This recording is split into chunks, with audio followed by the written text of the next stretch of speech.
Bismillahirrahmanirrahim. Assalamualaikum warahmatullahi wabarakatuh.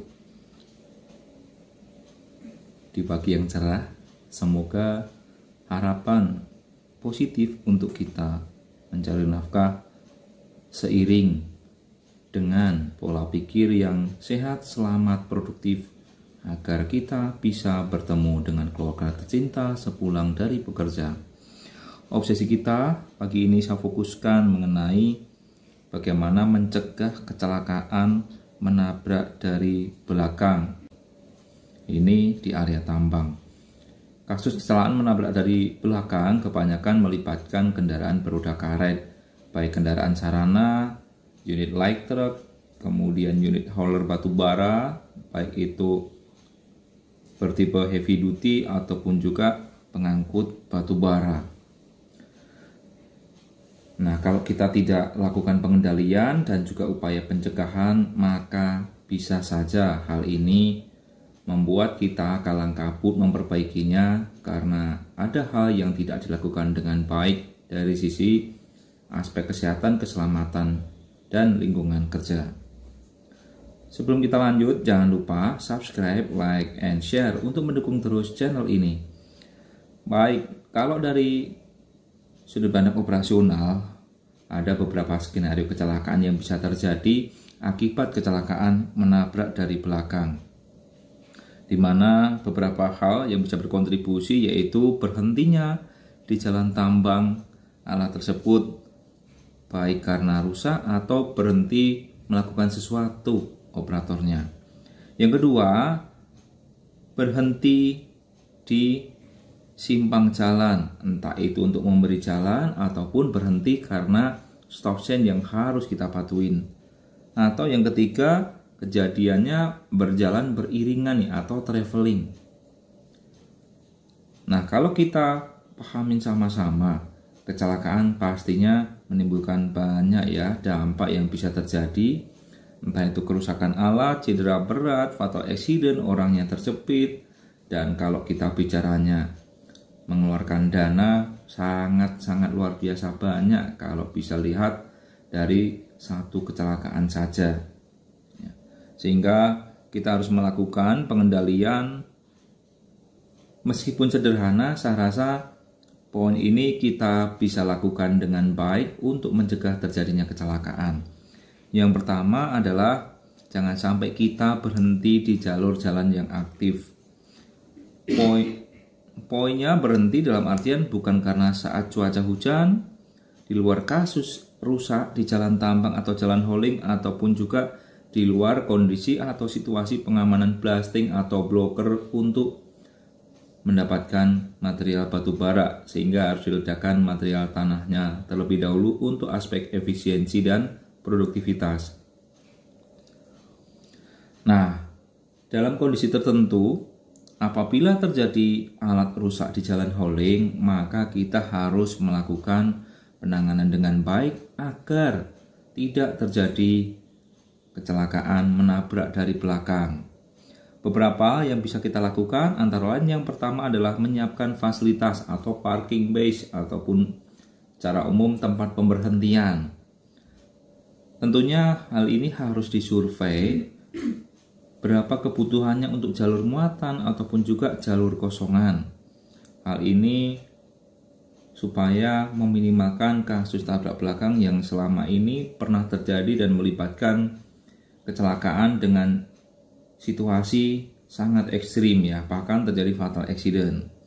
Kita juga bisa menyiapkan SOP yang memadai untuk menangani alat rusak di jalan. Dari sisi pengamanan awal, respon mekanik, respon pengawas, pengamanan untuk informasi kepada jalur area, ataupun bagaimana kita melakukan respon cepat apabila ada situasi seperti ini. Yang ketiga, kita bisa melakukan penarikan ke tempat yang aman atau towing. Tentunya harus disiapkan dengan baik ya, agar tidak bermasalah dalam aktivitas towingnya. Yang keempat, untuk LV atau mobil, mekanik ataupun pengawas ataupun orang yang merespon awal, jangan sampai ya berada di belakang alat rangyu. Jangan sampai ya berada di area alat yang rusak, posisi belakangnya. Beberapa kasus kecelakaan pernah terjadi karena apa? Operator ataupun driver atau pengendara dari belakang yang tidak konsentrasi ataupun juga bisa terkaget karena tiba-tiba atau kurangnya konsentrasi, dan ini menimbulkan kasus kecelakaan ditabrak dari belakang. Nah, tentunya kita harus bijak ya kalau misalkan teman-teman mekanik habis menaruh toolbox atau menurunkan personel, drivernya segera saja merapat ke tempat yang aman, tidak di lintasan jalur hauling. Nah, berikutnya dump truck rusak di jalur aktif. Kalau bicaranya di area hauling, maka kita juga harus lakukan penanganan awal sebelum dilakukan penarikan. Ya. Nyalakan hazard lamp terlebih dahulu. Ya. Kemudian pasang traffic cone di sisi depan ataupun belakang. Dengan jarak yang sudah ditetapkan, tentunya sesuaikan dengan SOP di tempat kita masing-masing. Apabila di tikungan ataupun tanjakan, maka atur jarak aman lebih jauh untuk meningkatkan kewaspadaan para penggunanya, baik dari sisi depan ataupun belakang. Nah, untuk rekan-rekan operator ataupun driver yang mengalami kerusakan alatnya, laporlah ke pengawas supaya bisa mendapatkan respon terbaik. Entah itu untuk perbaikan, dipanggilkan ke tim mekanik ataupun penanganan awal supaya tidak terpapar risiko yang lainnya, semisal tertabrak dari belakang. Kemudian informasi ke pengguna jalan dan jalur setempat melalui channel radio ini adalah salah satu cara yang efektif untuk menginformasikan secara dini agar meningkatkan kewaspadaan. Jangan sampai unit kita yang rusak nanti ditabrak, sobat safety. Apabila menggunakan sistem dispatch di tempat kerja kita, maka dispatcher bisa juga memantau, mengupdate informasi apa yang harus dibantuin, dikontekin pengawasnya kah, dikontekin ke mekaniknya, atau meminta bantuan dumping material kalau itu di jalan tambang. Nah, dengan respon yang cepat diharapkan meminimalkan terjadinya potensi kecelakaan ditabrak dari belakang. Nah, kemudian apabila tidak bisa ditarik ke tempat yang aman, apa yang harus kita lakukan, sobat safety? Yang pertama, amankan lokasi kita. Pasanglah traffic cone di dua sisi, ikuti acuan dalam SOP termasuk sketsa penanganan awal.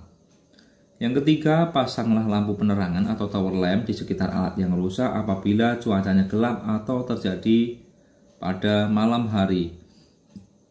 Informasikan secara periodik kepada pengguna jalur agar selalu terjaga. Bisa jadi pengguna jalur kita bergantian melibatkan rekan-rekan kontraktor lain, pergantian shift, sehingga harus secara konsisten kita lakukan. Pengawasan juga harus kita lakukan ya untuk memantau trafiknya. Jika diperlukan, siapkan lampu stop go untuk mengatur arus lalu lintas dari dua lawan arah apabila diperlukan. Dan untuk penanganan pekerjaan ini, saya sarankan ya ini gunakan JSA, buat secara tim terlebih dahulu terhadap aktivitas itu. Tentunya dengan melibatkan pengawas operasional, tim mekanik, pengawas mekanik agar bisa dikendalikan dengan baik. Ya. Ini berlaku ya untuk area jalan tambang ataupun juga jalan hauling. Tentunya yang membedakan salah satu yang paling mendasar adalah dampingan material. Kalau di jalan tambang oke ya, tapi kalau di jalan angkut batubara, kalau didampingi material batubara nanti bisa kontaminasi. Sehingga alternatif solusinya kita menggunakan traffic cone ya. Kalau lebih baiknya kita tambahin dengan lampu flip-flop untuk antisipasi kewaspadaan dari pengguna jalur yang melintas di jalan tersebut. Nah, sudut pandang yang lain, kita juga harus memahami pengendalian di area persimpangan, baik jalur hauling ataupun jalan tambang. Desain persimpangan idealnya ini mengacu pada desain parameter standar jalan yang sudah ditetapkan, baik itu sudutnya, kemudian kemiringannya, lebar jalan, ataupun juga tinggi tanggul. Hal ini untuk memastikan trafiknya lancar, produksinya lancar, dan semua personil bisa mematuhi dan menjalankan dengan baik. Nah, persimpangan juga sebelum membuat ini harus dilakukan assessment sesuai dengan kaidah dari traffic atau route management yang sudah ditetapkan oleh perusahaan atau mengacu pada regulasi K3 yang terkait. Aturlah batas kecepatan di area persimpangan. Nah, untuk mengurangi pengendara yang bisa menimbulkan kecelakaan di simpang karena kurang kontrol atau tidak melakukan perlambatan, maka kita bisa membuat desain polisi tidur diatur dengan jarak tertentu sebelum persimpangan. Hal ini untuk membuat teman-teman tetap terjaga dan bisa memantau situasi dari arah atau jalurnya serta memantau dari lawan arah agar meningkatkan kewaspadaan dan mencegah terjadinya kecelakaan. Kita bisa mengatur juga jarak aman berhenti di persimpangan. Menggunakan rambu give, rambu stop, atau juga bisa memasang patok batas antrian kalau berhenti di rambu stop. Ini bisa kita lakukan untuk jalur-jalur tambang yang kondisinya padat atau crowded. Ini sering terjadi kecelakaan di sana, sehingga antisipasi ini pengaturan di simpang bisa membantu meminimalkan risiko. Nah, yang lain juga kaitannya dengan aplikasi teknologi kita bisa lakukan, bisa menginstal eye light sensor, kemudian collision avoidance system, ataupun juga spy cam ini untuk memantau situasi. Kalau bicaranya eye light sensor adalah sensor pelambatan. Beberapa aplikasi teknologi ini kalau misalkan di dekatnya ada alat, maka dengan sensor itu alatnya akan mengurangi perlambatan, termasuk dengan sistem collision avoidance system. Ini terintegrasi. Spy cam adalah untuk observasi bagaimana melihat kepatuhan teman-teman di lapangan dari sudut pandang kepatuhan apabila tidak ada orang di sana. Kita bisa lakukan merancang bagaimana mekanisme penggunaan spy cam kepada para pengguna jalur kendaraan di jalan tambang ataupun jalan hauling.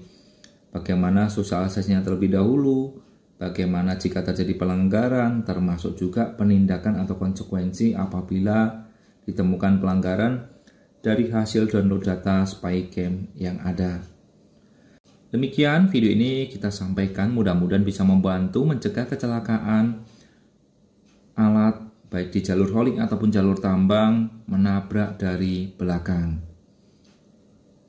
Jangan lupa ikhtiar tadi semuanya kita lengkapi dengan doa supaya bisa memberikan keberkahan dan kita semuanya diberikan keselamatan oleh Allah SWT. Akhirul kalam, wassalamualaikum warahmatullahi wabarakatuh.